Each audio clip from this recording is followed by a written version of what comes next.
people my age can tell you their name, date of birth, the date of birth of their family members, any ID numbers that they have, driver's license, social security numbers, the passwords for all their online accounts, and the list goes on. But what if you couldn't even remember your name or even recognize the faces of your relatives? This is what Alzheimer's does to you. In this speech, I will inform you about the early warning signs, what to do if you feel like you have a relative that has this, and a few therapy options as well as ways to help prevent it. Like most diseases, Alzheimer's does have early warning signs. Some of these are memory loss. They may be able to remember older events, things that happened years ago, but something recent, a conversation or some recent event, they won't remember any of it. Another thing is they might repeat a lot, or they might have problems thinking about what an object is, what the name of it is. They won't be able to say it. They can think what it is and know what it is, but they won't be able to get it out. Personality changes, such as them being very emotional and then all of a sudden they're happy and then they're very withdrawn, and that is not like that person. Another one is placing objects where they don't belong.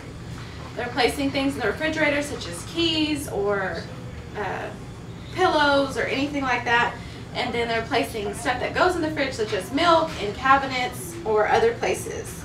Another one is lack of hygiene, which is a big early warning sign for Alzheimer's. It's very obvious. People who have dressed nice all their lives, took showers regularly, are now not bathing, wearing dirty clothes that's stained and everything, and they don't have any problem with that, wearing dirty clothes. Another one is trouble doing familiar tasks, such as dressing. They dress in jackets when it's hot outside, or vice versa. When it's cold outside, they wear shorts. They don't comprehend exactly what is supposed to be done. Things as shaving, they forget how to shave, forget how to brush their teeth. Also, loss of sleep. Their patterns of sleep change, such as they'll sleep all day during the day, and then at nighttime they're awake.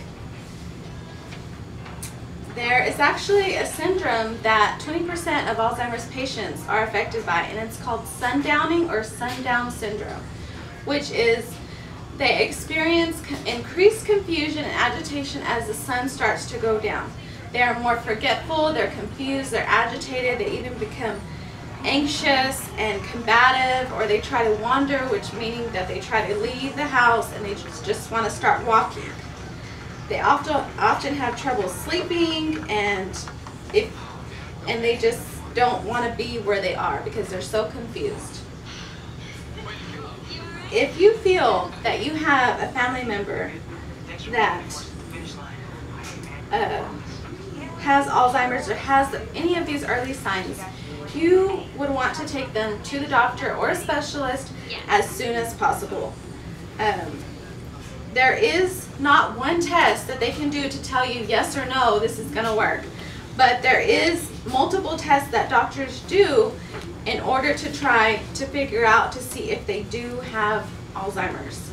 They'll do the early tests like blood work and urine samples and stuff like that. But they also do mental tests, which is they question them for their short-term memory. They also give them problem-solving questions. And then there's a neuro test where they check the function of their speech, their reflexes, their coordination, their balance. And then there's the imaging test where they do images like CT scans, MRIs, and they're trying to rule out strokes and tumors and anything like that that could be messing up their brain. There is 3 stages of Alzheimer's, which is mild, moderate, and severe. And because there is not a cure yet, they don't really know what causes it. There's so many different things that theories that these researchers have that could cause it. Some are aluminum, some are genetics. Another one is obesity. They have all these theories, but not one can be proven totally to show that it does cause Alzheimer's. And because they don't know what causes it, they don't really have a cure. There are medicines that do help slow down the process of Alzheimer's. There are drugs for the memory loss, which one of them is called Aricept, and it does help, but with any drug there's always side effects. There's just things that to help prevent, like the restlessness, the anxiety. There's drugs for that. There's drugs for, if they can't sleep, there's always sleeping pills, and everything can be prescribed by a doctor. So that's the only thing that they can do once they do have Alzheimer's to help slow down the process. There are some things that researchers say that you could do to help prevent Alzheimer's, which is to stay active. Even if it's just a moderate walk or anything like that, to help stay active. In older adults, they want you to stay mentally active, meaning to do puzzles, to do word problems, to keep conversations with people, to be, active in the community. And even if you're a widow, you need to make sure that you go out and to these events and talk to people and just keep the communication line with a bunch of people. So after letting you know about the early signs, what to do if you feel like you have a person in your family that has Alzheimer's, and a few therapy and prevention options. I hope that you guys have learned something and this speech helped you. Thank you.